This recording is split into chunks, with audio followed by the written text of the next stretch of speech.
So I can't believe you've been here 7 years. So you were Almost. here through COVID, but I guess you were, so you were living here when America had COVID and you're like, oh, not us. Yeah, no. So it was really an interesting time because like I felt trapped here. Yeah. So Craig and I actually had a trip booked to the States for June of 2020. Yeah. And of course we couldn't go. We had to cancel that. And so then it was just like waiting for when I could go. And when we were all locked down, the very first lockdown, Yeah. a lot of places hadn't locked down to that extent yet. So it felt like, I don't know, it just felt a little bit extra to me at first. And then as we came out of it and we were all good and other places were still dealing with like pseudo lockdowns. Yeah. They were like never fully locked down, but, we basically went right back to normal. Yeah. You just couldn't leave the country. No. Right. That's and that true. was kind of it, right? And no one could come in unless, so people weren't coming in. Right. It was only citizens or permanent residents and their partners. Yeah. And the thing about and their partners, they had to be on the same flight. So like, it's not even like I could go to the US and as a partner come back. Like Craig would have had to bring me back, but also I didn't have residency yet. Yeah. So Yeah. it was being delayed. You felt super trapped. I did. Yeah. Because the borders were closed for like 2 years. Yeah. So, and that whole, I'm super close to my family. I went home at least once a year. And when I lived in the Middle East, I went home twice a year. Yeah. So it was, really, really rough for me. When the borders did open, I was like one of the first people to go home and visit. So, I mean, I felt trapped here because we had the lockdown. I don't know. When I came here, there was nothing. And then like a week later, we went into, that's when you guys were first you at the got end it. of 21? Yeah. Yeah. Yeah. So do you know Stephanie? No. Yeah. Stephanie and I came here on the same flight. I read that you guys found that out like on your podcast. Yes. Yeah. Well, she was like, I came here on July 27th. I'm like, well, I don't remember the date, but let me go consult my calendar. And then I looked, I'm like, yep, holy shit, we're on the same flight. So yeah, but her MIQ wasn't as traumatic as mine apparently, and then she stayed in Auckland. I came down here, but yeah, we went into my father-in-law's house in Sumner. So we were there when it happened, when it locked down. Oh. And then they were kind of like, well, only one of us can go to the grocery store. And I'm like, no. Yeah. Like, I didn't want to. They were playing, but my in-laws are older, and it was new. They hadn't had it yet, so they were scared and stuff, and they were playing by all the rules. I'm like, no, I already lived this life, and all of us had already had COVID. Like we had already been down that road. It's very different. So when it did get out in the community here, it was scary for people. It definitely was a bit more so, I think, because we hadn't really. I mean, we never really had a case out in the community. So when I was here and I'm like, I already had it. And they're like, what? You're alive? And I was like, oh my gosh, these people actually don't understand at all. Yeah. That we've all been living with it for so long. And so people would like ask me questions and we're all like curious. I was like little celebrity. My kids are like, yeah, we already had it. And so that was really interesting because it gave me perspective too of like, of course they're scared. Like it's so unknown. Like they don't know. And I think by the time it broke out too, it had been through like several, there were all those different variants. And like that one was like I think it was the more contagious, but not as bad one. I think so. Yeah. So then we got into our house, but we couldn't, we couldn't get into we had to have something done with plumbing before we could move in, but you had to find a plumber that would come into your house. So basically we had to find all these like back end people. Luckily my husband's from here and he had contacts. So we're like, we need a dodgy plumber, a dodgy electrician. Not dodgy, but like people willing to come into the house. And then we need to order a bed, and that was okay. We got one delivered because our shipping container took 4 months to come. So mine took 10. Oh, God. I know. 10 months. Oh, did you even still want stuff in it? I like forgot a lot of what was in it. But what was especially hard though is when I packed it up in Qatar, they told me it was going to be 60 days. Oh. So I didn't pack like winter clothes or anything. Like I had, I did still bring 3 suitcases of stuff, but I didn't have I had like one season. Yeah. And so then waiting for the shipping container, I ended up just having to buy a bunch of clothes, and they're really expensive here. And the sizes are different too. Yeah. So you don't know. That's why I don't like shopping here. I still don't shop here if I can avoid it. I'm like, I don't need those big sizes in my life. Thank you very much. Exactly. I was like, no.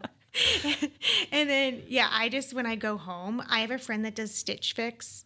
And she's doesn't return the stuff. So she just gives me bags of all her like Stitch Fit she doesn't want. And then I have another friend who lost a lot of weight, and so she'll always have a bag of hand-me-downs for me. And then I have another friend who's just a shopaholic and just buys a ton of stuff she doesn't need. So she always gives me stuff. So I come back with so many hand-me-downs.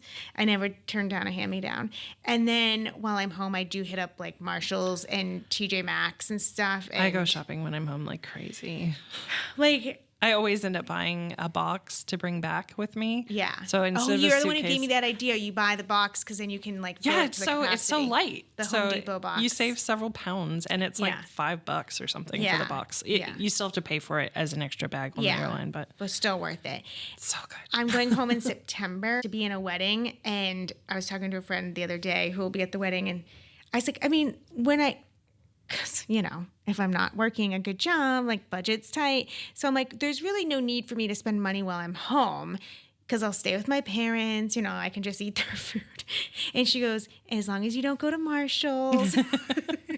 You can drop some money at Marshall's. Yeah. And I said, I know. Well, when we're home, we go to these stores and act like we're never going to see them again. And you just stock up on all this stupid, you spend more money than you would if you lived there because, it's just there's a psychological name for it, but basically you better buy it while you can get it because you're not going to be able to get it when you go back. It's like that with everything in the States, though. I'm like, I miss the restaurants, so I'm going to all the restaurants while I can, right? I'm going to my favorite wine bar. I'm going to my favorite sushi shop. It's like that with my favorite stores. Yeah. It's like every single thing that I miss. It's like, I better do it while I can, and I'm going to do the crap out of it. So. And my kids act that way, too. So there's like 3 of us acting like that. And then my husband's like, this is why you guys can't go back. Yeah. So I'm like, no, we won't spend anything this time. And then whoopsies. No matter how hard I try. Well, my husband is always like, if we move back there, because that is on the cards for us, he's like, are we just going to go out to eat every night? And I was like, no, you don't do that if you live there. And he's like, well, why do you do it when you visit? Like, because I'm visiting. Yeah. Well, obviously. My earlier guest, we talked about how shitty the sushi is here. It's so bad. I know. It's and so Kiwis bad. are like, what are you talking and about? why does it close at 4:00? The sushi shop? Yeah. Why can't you get dinner? Yeah. Oh, yeah. And it's not a lack. What I have learned from a Japanese man who was trained in San Francisco was it is not a lack of skill. It's a lack of quality products at a good price. It's really hard to plan our menu that's affordable and have reliable fresh fish, I guess. Which is crazy because we're on an island. I know. It's weird. I was listening to a podcast recently, and she lives in Nashville and was going to this really posh, cool sushi restaurant where you get like it's an 8-course sushi thing. And she's like, and the fish, it's so fresh and amazing. It comes from New Zealand. I'm like, what? We can't even get this in our own sushi. And so I'm like, they export, but I took Annika to King of Snake for her birthday last week, and only we were supposed to go out as a family. I'm like, well, she wanted to go to an expensive place. I'm like, better to only take mother-daughter. Yeah, sorry, budget. So we went, and she wanted calamari. I'm like, but remember, every time we get calamari, I feel bad. I just talked about this on the last podcast, so I apologize for repeating this story to the listeners. But anyways, King of Snake has the best calamari I've had in New Zealand. I'll just leave it at that. Actually, I had it at one place in Nelson, but I can't remember the name. But it was fresh. And I asked them, like, why is your seafood so much better than everything else? So they export a lot of the best cuts of lamb, beef, cheese, dairy, all the great stuff, butter, everything good goes overseas. Yeah, and we get all the, but some of the high-end restaurants do get first dibs. Oh, okay. So if you spend a lot of money, you can still get those things. If you want to spend your paycheck, you can have nice quality fish and meat, okay? Or you could just travel to the U.S. and get it instead, cheaper. Also, by the way, my brother-in-law was upset that on my very first episode, we didn't talk about the food in New Zealand, and so he wants to hear... amazing. Okay, so maybe this is why we're not talking about the food here, because when visitors come, though, they're like, oh, the food's amazing. But I think they're going to those high-end nice restaurants. Are they? Are they that good there, too? Some of the ones on the Strip they get some good quality stuff. Okay, Yeah, all right. for sure. I've had some good meals at places, but I guess because we can't afford to eat out here, we're only eating at the grocery store food, and that's why we're not feeling it. Yeah, we certainly can't afford to be eating out all the time. No, so we used to. So tourists are. I know. Well, so I was talking about when we lived on the U.S. dollars. Living here is great. Yeah. We talked about that. If you can just have a U.S. remote job. Yeah, a U.S. income living here, you've got it made. Yeah.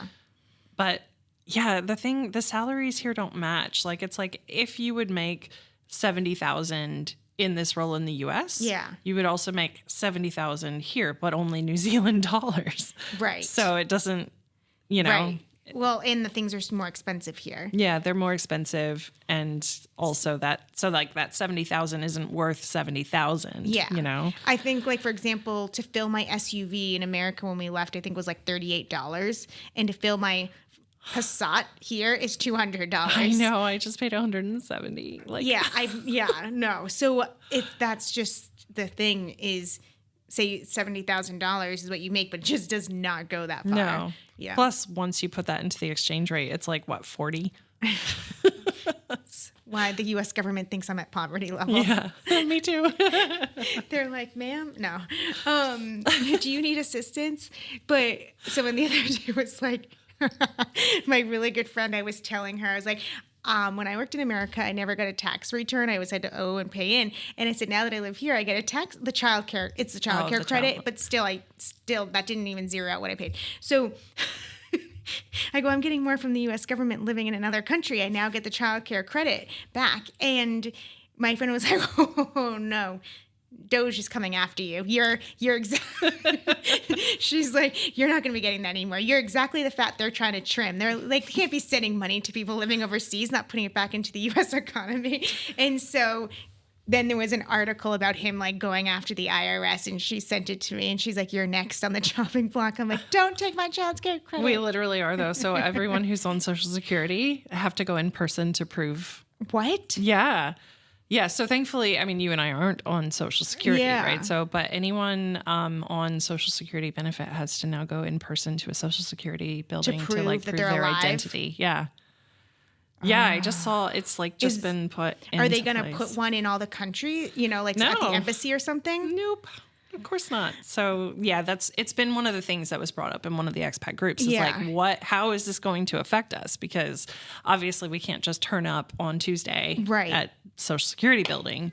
So they're going to have to figure. Yeah, I don't know how that's going to go. I don't know that it's been put in place yet either. But I think that's the thing is some of these things in theory and then putting it in practice is just not going to really work out. Mm-mm. And yeah, did I tell you this? I went in. No, I almost posted it in our chat, our American Girls chat, but I didn't want to piss anyone off.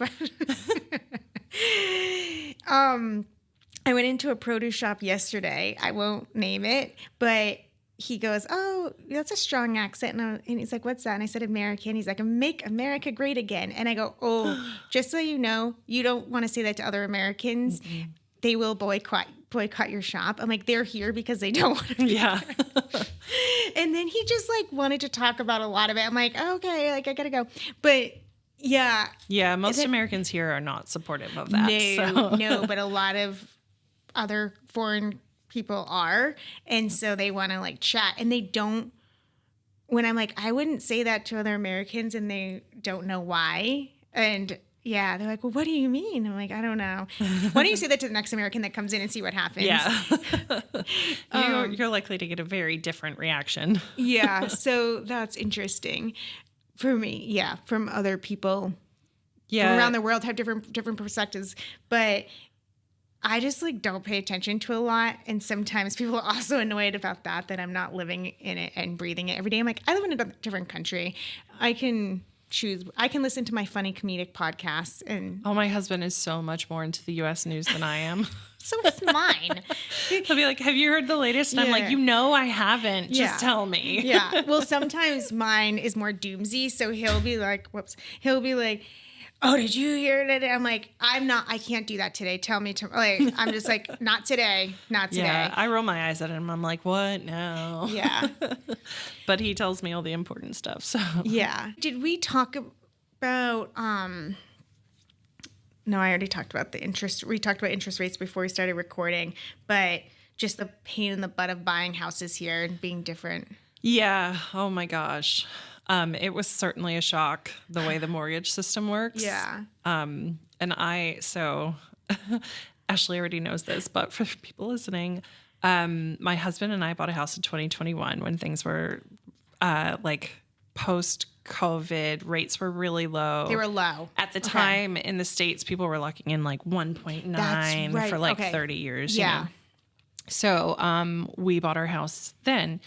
And here in New Zealand, you can only lock in your rate for up to 5 years. It's only up to only up to 5. 5, okay. So you can do it anywhere from 1 to 5. Okay. And so, like, depending on kind of what the banks want you to lock in is how they'll offer their better rate. So, like, for a 1-year one, I think it was 3.2%. For a 2-year one, it was like 2.9. For a 3-year one, 3.7. Because they want, but then they didn't want you locking in at 5 years because it was too low. Yeah. So then that was like 3.4 or something. And I begged my husband to lock it in for 5 years because I was like, we don't know what it's going to be. Like, how can you know that you can afford your house payment after this set time period? And he would not listen to me. He was like, you don't understand. You're not a Kiwi. This is what Kiwis do. The best rate's the 3-year one. So that's what we're going to go for. And I was like, no, I mean, they're talking about these being like historically low interest rates. Like, please, let's lock it in for 5 years. And we didn't.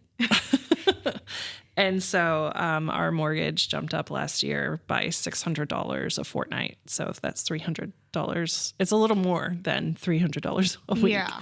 Insane. So yeah, the fact you can't lock it in. And they also, a lot of people here they'll do like 2 mortgages on the same house, and they'll have like the bulk of it in something that they lock in for, say, 3 to 5 years. And then the other one will have different terms, often a slightly higher interest rate, but you're allowed to pay it off early. Okay. So they'll put that stuff, like if they think, oh, this year I might somehow be able to get an extra $20,000. So I'll put 20,000 of it into this one. And then if I can, I'll pay it off fast. Yeah.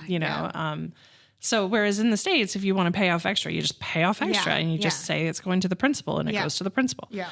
So it is done a bit differently here. You can't just pay off early. Yeah. So yeah. That's why. Just looking at like bridging financing and stuff like that, there's so many penalties. Yeah. Because we want to buy a house and then sell our house because I don't want to sell and then be trapped without finding something. But if you do that and you pay it off shorter, there's huge penalties. It's a very, very different system and like not to the consumer's benefit, not to the buyer's benefit whatsoever. Outside of that, what was your biggest surprise of living here that you weren't expecting? Oh gosh, that's a good question. Honestly, I think it was just the shock of how expensive everything is. Yeah. So I was tricked because I was tricked. So I lived in the Middle East, as I've said, and the Middle East is expensive. But when you live there and you're working there and you're earning reals, it's like money fell from the sky. Like I had no money issues. I was able to save so much while I was there. And so, that's where I met my husband. Yeah. And we would go out for a drink and he would complain about how expensive it was. And so like he had me thinking, oh my gosh, like New Zealand is so much cheaper Allison than this. and I are not married to the same man. Although sometimes we wonder. So he complained and complained. He would be like doing the math in his head and he's like, oh my God, that's how many New Zealand dollars. And I'm like, it's 30 reals. Like this is the cheapest we're going to find. I would take him to places that were nice, but affordable. Yeah. And like those prices, I mean, 30 reals, I think translated to like $10 or something for a cocktail. Like it's actually not that bad. Right. So I I thought basically that New Zealand was a lot cheaper than Qatar. Right. So then I get here and they're all the same prices, except here nobody makes any money.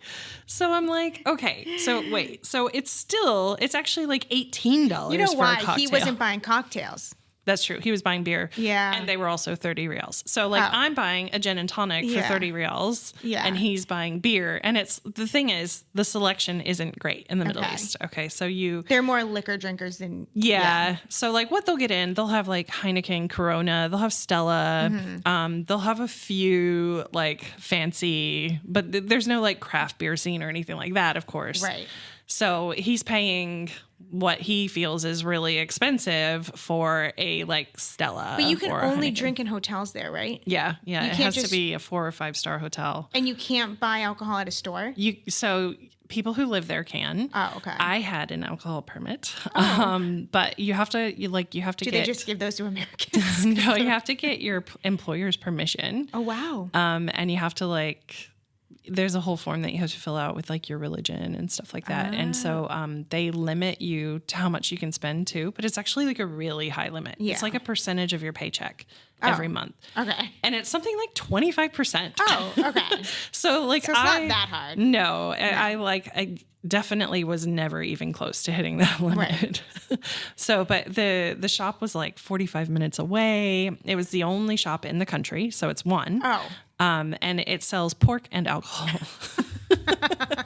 So you walk around the wine and the beer and the spirits, and then you're like, bacon.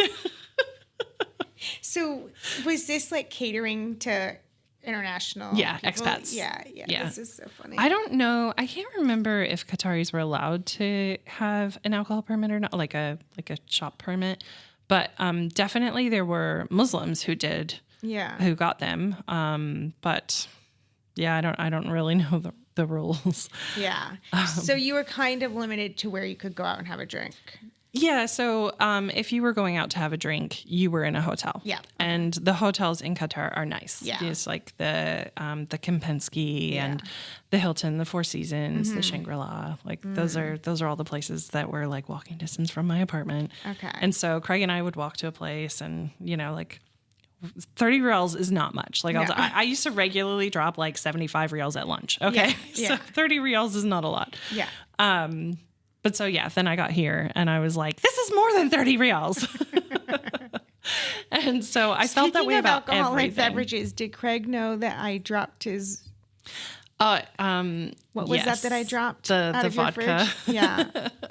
I opened Allison's Allison's fridge a little too aggressively. and out flew a bottle of vodka. Yeah. It was just a tiny, it was a small bottle. He did. It wasn't that he knew that the bottle was missing, but there was still a tiny bit of stickiness on the floor that I'd missed. I knew that would be the giveaway. It's like when my kids do stuff. There was something else. I'm like, oh, that's like, I need a dog that comes in and cleans up the kitchen. Yeah, my dogs were always like that too. And the dog that we have now sort of will, but doesn't find it on her own very well. No. Her nose doesn't work that great. Wait, is that because she's a flat-faced dog? I don't know, maybe. So I have a Boston Terrier, and she's definitely got that smushed face. Wait, is Boston Terriers one of the dogs that can't fly to New Zealand? Yeah, because the flights... Yeah, we got her here. Okay, because I didn't know that certain breeds. Well, they don't like pit bulls to come here either, but the flat face breeds can't handle the long flight. Well, so it's not that they're not allowed to come to New Zealand; it's that they can't be on the long flights. So they just have to have different routes. Yeah, I think for those kinds of dogs, you're required to go through a pet freighter or whatever. No, you have to go through a pet freighter anyway. Okay. Mm-hmm. Well, you have to on the way out too. You can't. Okay. They can't trust these people to do all the right things. So I believe it. They make you hire someone, the relocation company. So you do have to hire a relocation company even on the way out, because we've looked into this for moving back to the States. You're already on top of moving. Well, just, we were trying to price up how expensive she would be to get to the States, because it's not going to be cheap. But she's she's my daughter. Yeah. So I can't exactly leave her here. We spent way too much money on the other dog to come here. $10,000 US. Yeah, and I think she died weeks more after arriving. Of course, it will be more from here. Yeah, that's awful. Oh, yeah. Well, I don't know. I don't know when I don't know. My dog's too young, so she'll definitely still be with us. Yeah. Yeah. Well, Sunday will for us as well. So we, it's really hard to get a Boston Terrier here. Oh. They're 3-year-long wait lists. Oh my gosh. And I got super lucky. So we had a greyhound who Craig adopted her after we met. So after he moved back from his deployment in Qatar, he wanted a dog, and I was like, dude, I'm moving there. Like, just wait for me and we'll pick out a dog together. And nope, he had to get a dog. So he was like set on getting a greyhound. And she died like 3 years later. What? Of a really, really common thing we didn't know about. So she was not quite 8 years old, and she started limping. Oh. And I saw her crash. Like, she used to come running into the house at full greyhound speed and then stop really quickly right in front of a glass, like, sliding door. Yeah. And one day she crashed into it. Mm. And I was like, oh. And then she was limping. So I thought the crash was the culprit here. So I took her to the vet and I told him that. And they needed her to come back, and they said, they have like different locations. And so this one vet was going to be at this other location that day. And he said, bring her there. And also we got a greyhound specialist at that location. So the greyhound specialist starts just feeling her and just like looks up, and he's just like, cancer. And the other vet looks at me and he's like, whoa, like, let's, be careful before we just start throwing out weird words. And he's like, how old is this one? And we're like 7, almost 8. And he's like, and she's limping. And we're like, yeah. And he's like, cancer. Yeah. And it was. So it was a bone cancer. It turns out that 85% of greyhounds over the age of 8, if they are limping, it is because of this cancer. So, okay. So I don't remember the actual, the word for it. But this vet had seen enough that he... Yeah, so he knew. And once they did the scans of her, it was like... So by the time... The thing about... They call it the silent assassin, because by the time you notice it, it is too late. So she died of that, and it was, of course, very sad. And so then I said, I can't handle this again. Like, I want to get a dog that we're going to have longer. And so I was like, I want to get a puppy. Like, I know you're supposed to adopt, don't shop. But I was like, I just can't do this again with an older dog that might die again, because he really wanted to get another greyhound. Oh. And I was like, I don't want another, I don't want another one to die at 8 years old. And so anyway, we together settled on this breed because I think Frenchies are adorable. And I know that you're not supposed to support the breeding of, whatever. But I was like, oh, they're so cute. Their little smushed faces and their big ears. And so we found Boston Terriers. They're really similar. Yeah. In fact, most people think she is a Frenchie here. Yeah. They don't realize. So I started looking, and I found this lady who has a stud. So a little male dog named Winston.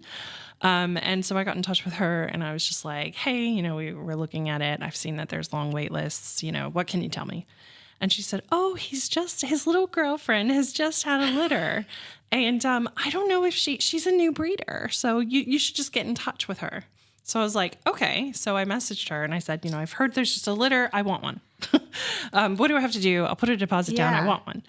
And the puppies were 3 weeks old at that point. Oh. And she was like, oh, are you sure? Usually people kind of wait and they wait and see how the dogs develop and they choose one. And I was like, nope, I want one. I want one now. I'll put the deposit down now. When the lady said she's a new breeder, did that mean that might not be a good... No, it meant... she might not be good at it? No.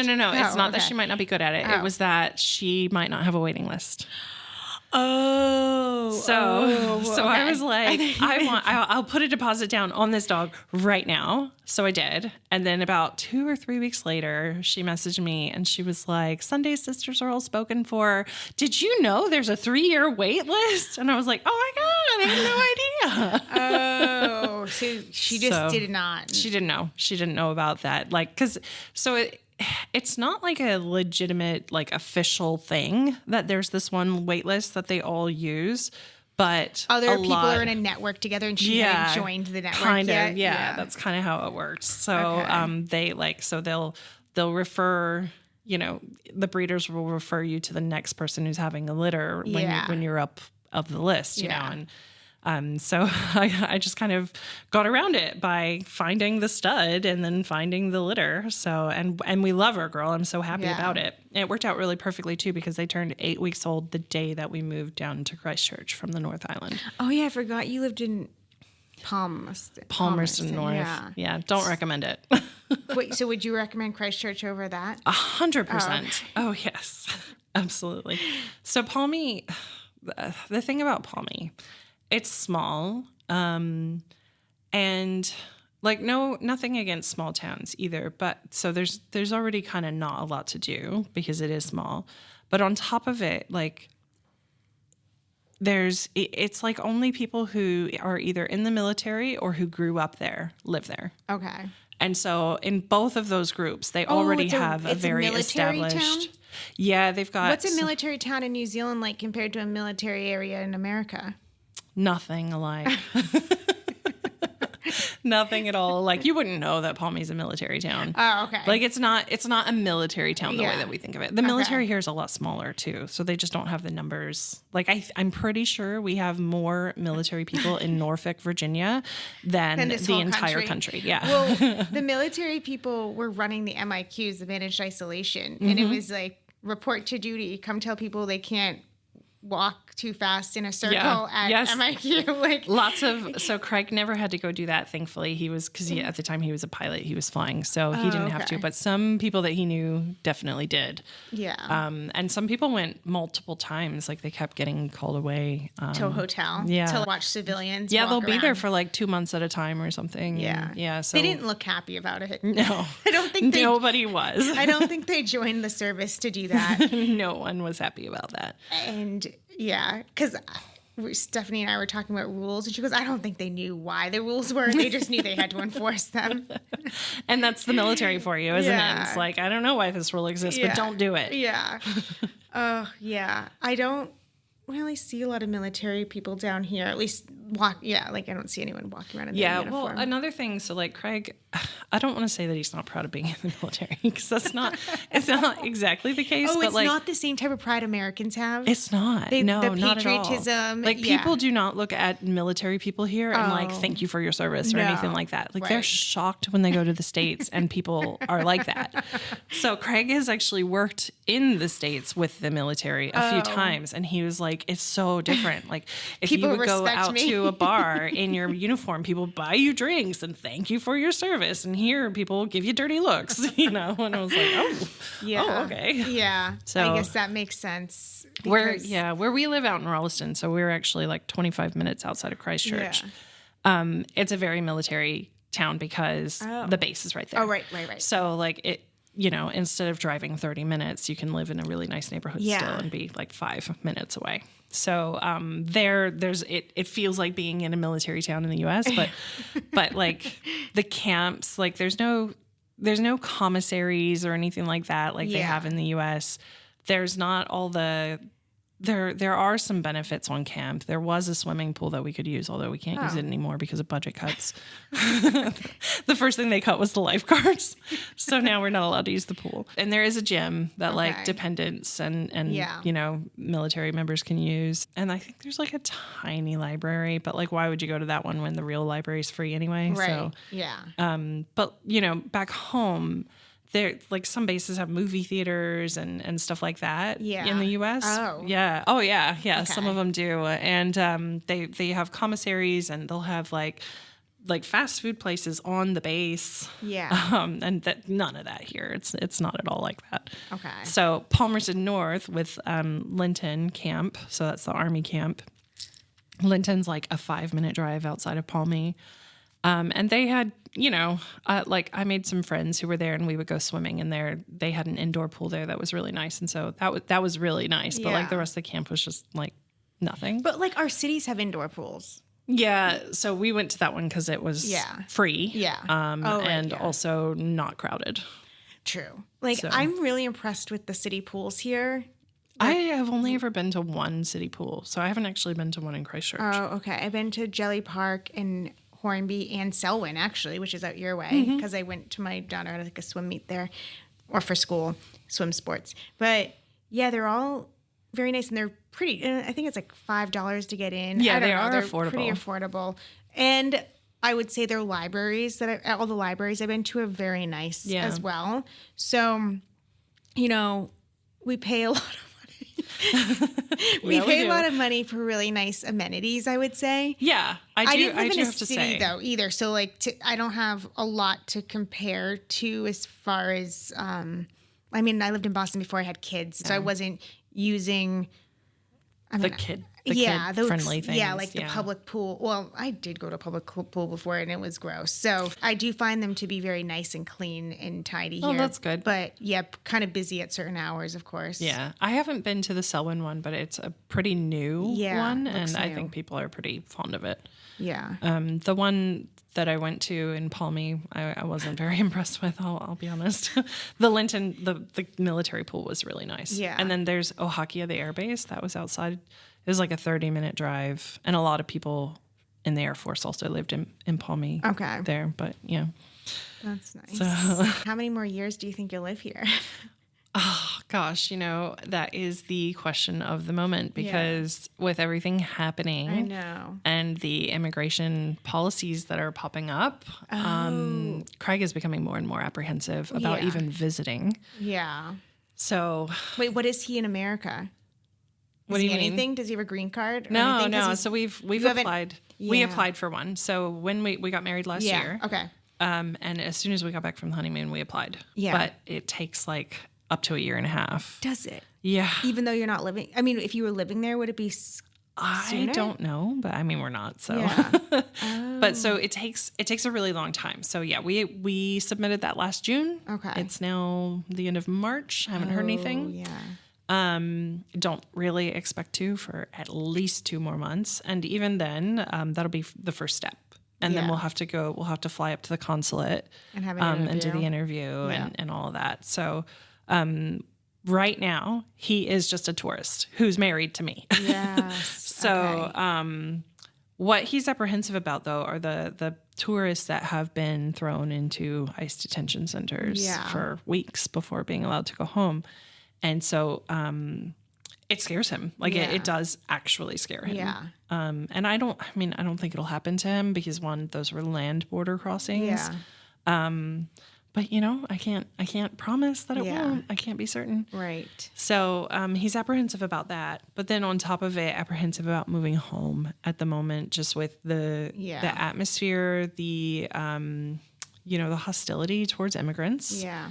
The policies that are changing, we have no idea if this let go of all these federal employees is going to drastically increase the time that it takes to get a green card. Yeah. So originally when we applied, we thought maybe the end of this year, maybe even, early next year, we would be looking at actually finding he would have the green card and we'd be looking at jobs and then because we're not going to go over there without a job. But then all of those federal employees are now looking for work. Exactly. So we've actually talked. So the area I'm from, the Hampton Roads area, has a lot of federal employees. There are lots of military bases there, but there's also the military that's different, right? But there's the shipyard, which is a huge employer in the area. And just lots and lots of federal employees, lots of civil service. So, we are concerned about people being laid off and then all being, and the thing is too, so a whole bunch of people were laid off at the Pentagon. Yeah. And that's 3 hours away. So a lot of those people though will be looking within Virginia. Right. And so when we were thinking about moving over there, Craig he's been an officer in the military for 22 years. He's quite skilled. He's quite high up. He has a lot of experience. So he's looking at a certain level of job, But now lots of people are going to be looking at that. Exactly. So before, it's not like there are just thousands of people at that level looking for jobs. But if you're at the Pentagon, you're probably, lots of those people will have very similar experience to him. Right. And now will be competing for the same kinds of things. So it's really thrown a wrench in our plans because we just don't know. It's just so much more. Just so many more things are up in the air just since November. Yeah. Because I complain about finding work here, but then Andrew's like, well, how do you know it's going to be better there? I'm like, because I have people. Yeah. I still think it would be better there for me, but I don't think it'd be better there for him anymore. Yeah. And he is, let's be honest, he's the breadwinner. So I used to be awesome, but not here in New Zealand because I struggled to find anything here. So. Yeah. We've been talking for a long time, but do you want to touch on that? Have you touched on that before? About finding work here? Yeah. That I have to tone it down. Well, I've been looking. So I paid this guy a ton of money to redo my CV for me, Kiwiana it up. Yeah. So, well, let's call it an investment. That's what he calls it. And yeah, he wants my LinkedIn page to be great. And it's funny because people are like, you should put the podcast on LinkedIn. I'm like, that is not going to make me more employable. So no, I'm not going to do that. Let's talk about how much we hate it. Yeah. So no, we don't hate it. No, I love the beaches, love the nature, love the outdoors. My kids have a nice life here. So there's there's a lot to love great here. things to say. But I came from a safe area as well. So I wasn't leaving an area where I felt unsafe or anything like that. Lakes, mountains, all of that kind of stuff. But so yeah, so I paid him, and now he said you need to find 2 jobs that we will cater the CV and cover letter specifically for these 2 positions. Yep. Well, I've been looking all week, and I don't want to waste my 2. I want to use those 2 golden tickets per se on something I really, really, really want. And if there's nothing that you really want at the moment. No. Yeah. So I applied to 6 things on my own this week, just with the CV he redid, but it's not catered for each position. It's more, standard. Yeah. And then, of course, writing a cover letter for each of those roles. One of them was marketing for a winery. The pay is not great. But hello, how fun would that be? That would be fun. I applied for a similar role up in the North Island, and I had just come out of teaching. Yeah. And so I was all like, pulling on that, like, as a teacher, I know all about wine, because who doesn't need that? Am I right? I didn't get a response. I don't think I'm going to get a response. Even though I said I just got an A+ in my strategic marketing class of my MBA. And then I also took an elective on marketing and sustainability. So I am like fresh on the knowledge pretty much. But no, I don't expect to even receive an email, because we don't. They don't hear. Yeah, they're terrible. But even a bunch of my Kiwi friends are applying for roles right now, and they're not hearing back either. So really? No. So I love it when I hear a Kiwi gets ignored. Just validates that it's not like just it's fair. Me. Yeah. I was like, oh, it's not just me. There's just so many people looking for work. That's the problem. So my friend who's hiring, he hired for a position. He said it usually has like maybe 25 people that would apply, and it was like 300. Yeah. So the unemployment rate is high. It's just a rough time. In addition to us being 2 loud, obnoxious Americans, we're also in a bad economic climate with a high unemployment rate. So everything's up against us.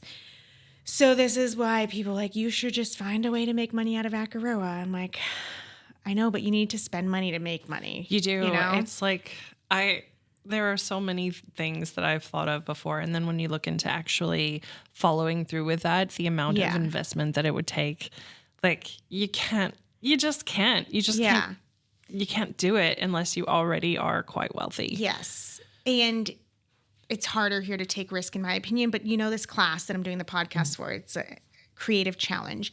And they really want you to fail, because they want you to take risks and feel failure and then repivot and bounce back up. So basically hit these valleys of despair, and then you have these peaks of feeling awesome, or peaks of feeling like an idiot, apparently. I don't know. So there's just the valleys and peaks, and they really want you to experience this failure. And it's like, my whole life in New Zealand is failure. Mine too. Why do you want me to, like, I'm paying for this. I'm paying to go to school here to finally feel success and to have something. Like, I come here because it's giving me purpose. It's giving me something to do. And it really isn't about the grades. I mean, I like to get A+, but it's about learning and exploring. And I've wanted to do a podcast for a long time, but I'm so ADD that I would just get on and go in every which direction, which we have today. I know, but there's still a focus of, we're talking to Americans that have moved to New Zealand. So I feel like I'm kind of staying on at least a topic. Yeah. I'm keeping it.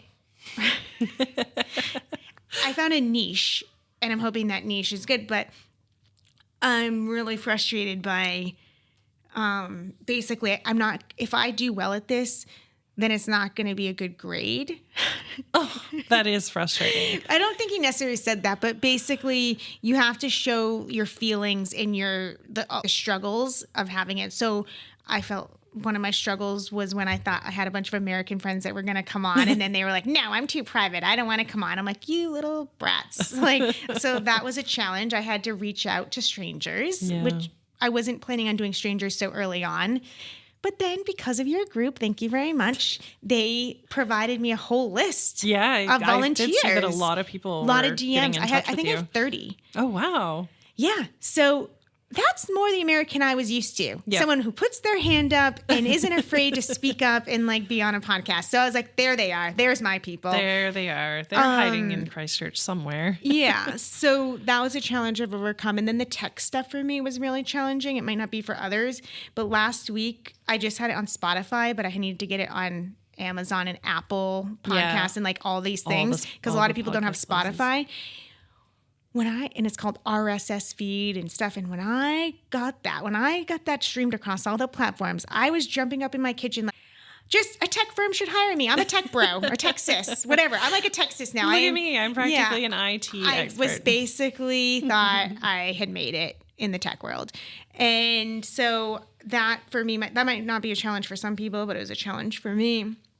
And so, I just feel like working and getting a house here, and driving, I'm really bad at driving here as well. So there's a lot of failure here for me. Have you ever driven down the wrong side of the road? Yes. Yeah. I only ever seem to do that when someone else is in the car with me.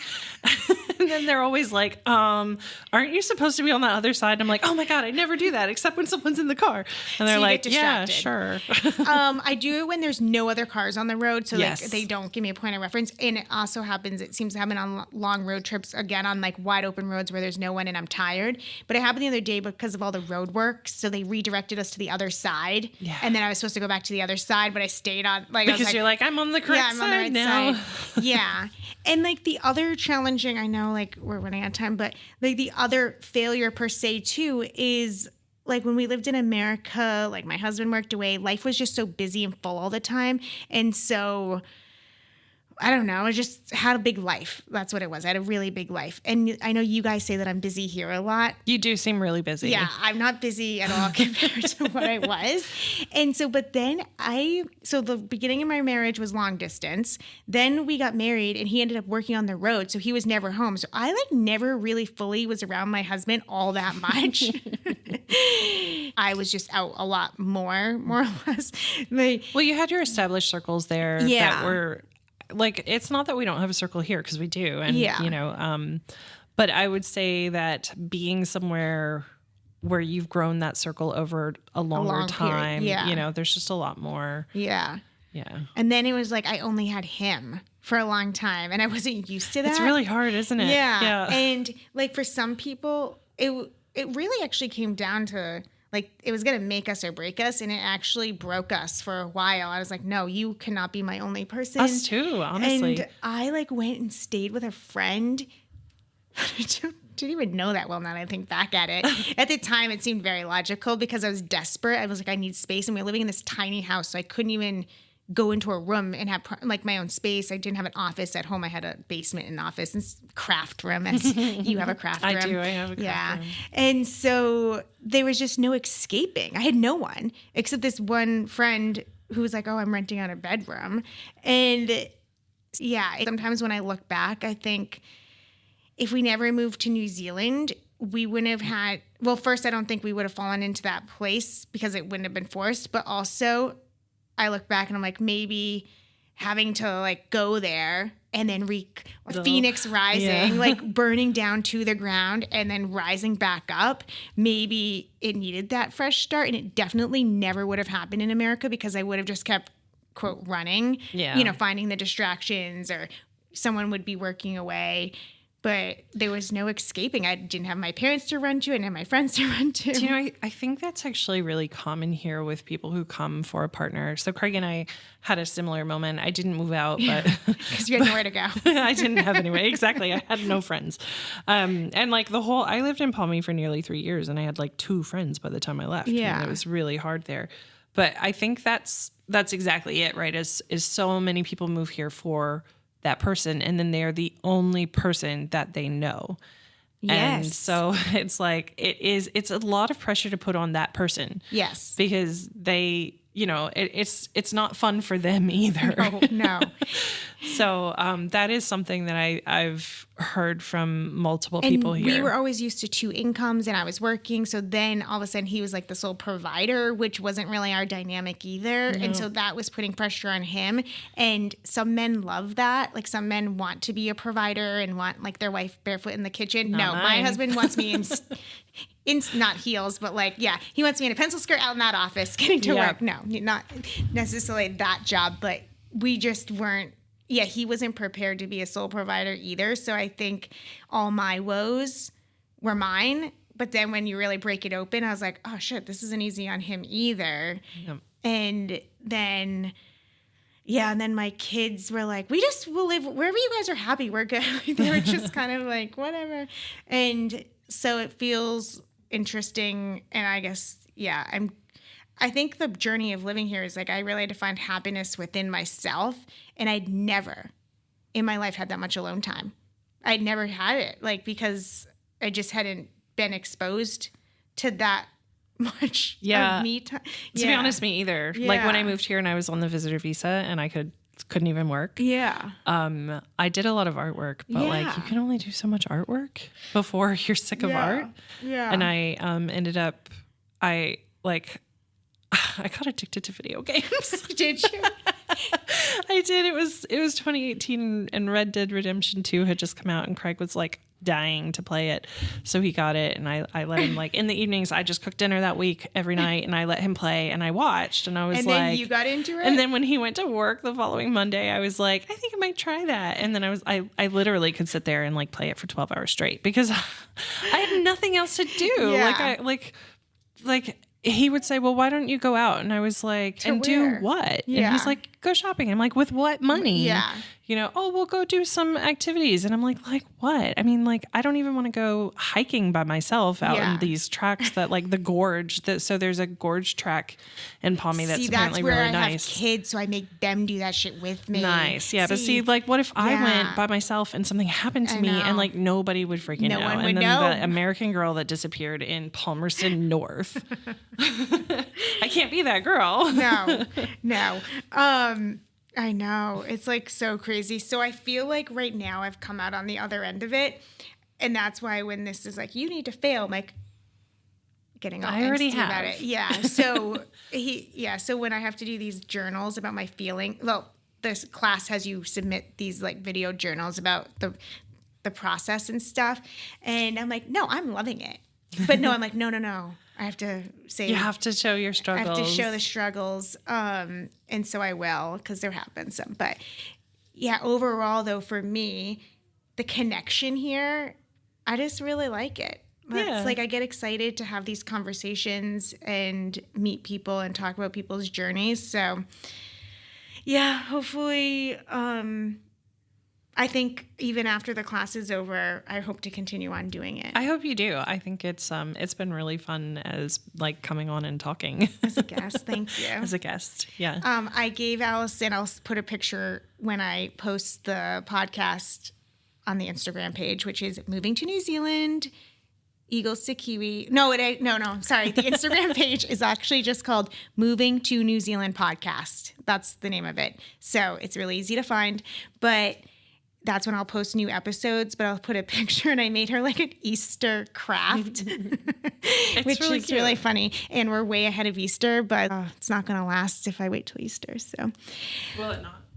Well, I guess no, the apple butter will probably go moldy because I didn't well, what is Good that? job Canning. making apple butter too. Well, so Allison made apple butter with my apples. And then I was like, I want to make apple butter. And then I messaged her the other day. I'm like, this is not very thick. And she's like, you really have to cook it down. You have to cook the crap out of it. Yeah. I just cooked and cooked and cooked. Did you do it on a stovetop or slow cooker? I did it in a slow cooker. Okay. Yeah. I used my Instant Pot, but put it on slow cooker. Yeah. Which I never use the slow cooker option on that because it's all like the pressure cooker is what makes it cool. So I did it and I slowed. Yeah. But it's an American one. So I have to plug it into this big converter. I do the same thing. Oh, do you? Do you have a big converter? I do. Yeah. It's like a step down transformer or well, whatever. It's a good thing we can't replace all those appliances here. No. Have you gone to see what those things expensive. cost? Yeah. I still have my food processor from when I got married, I don't know, 17, 18 years ago. And plug it into the converter. Yep. I brought a lot of things from Doha, and it's the same like voltage. It's 220, 240, but it's still a different end. So you gotta have like an adapter. But anything from the US, I've got a converter for that too. Do it. It's crazy. Do you have any last words before we go? Because this whole podcast was supposed to be, I said I was going to do 30 to 45 minutes. Whoops. Last week it was an hour, Steph. Then it's been an hour and a half now. Oh gosh. Yeah, Sorry. I know. But yeah, I don't know. It's just how it is. Maybe you can edit it. They can consume it in bits and pieces, though. You can make a part like 1, 2, and 3. Oh, right. No, probably not. I could maybe. Okay. So, any last words you want to say? Gosh, that's like putting me on the spot. No, you can always come back. That's what I was thinking too, because Steph thought about 5 topics afterwards. And then I'm like, you can come back. We can do it again. And I figured out how to use the MacBook. It's not as great of sound, but if we went to like her house, she was saying we should have some wine and do it. And Fun. I was like, that would definitely make for some comedy. The guy here before, he was like, we were joking about Joe Rogan, and he said, oh, I hope I don't see smoke coming out of the room. And they're like, oh, no, we're old. We'd use edibles or something. Nice. But he was like, okay. Right. Yeah, this is an impressive setup, though, I have to say. I know. It's a little intimidating. Very profesh. Very, very. Hi, friends and listeners. Thank you for listening to part 2 with Allison. I just wanted to add on that we went to this new place in Akaroa this weekend. It's a winery, and they had the most amazing food. My husband, who doesn't really like to go out to eat because he's so picky, he said the lamb was fantastic. He shared that with his cousins who were visiting from Auckland. The girls and I had this crazy French onion soup delivered in a way that I've never had before. We had beef tartare and Akaroa salmon, and it was great. Non-rubbery salmon, and the wine was nice and everything was divine. So there are absolutely amazing restaurants here. You just have to pay the money to get the food.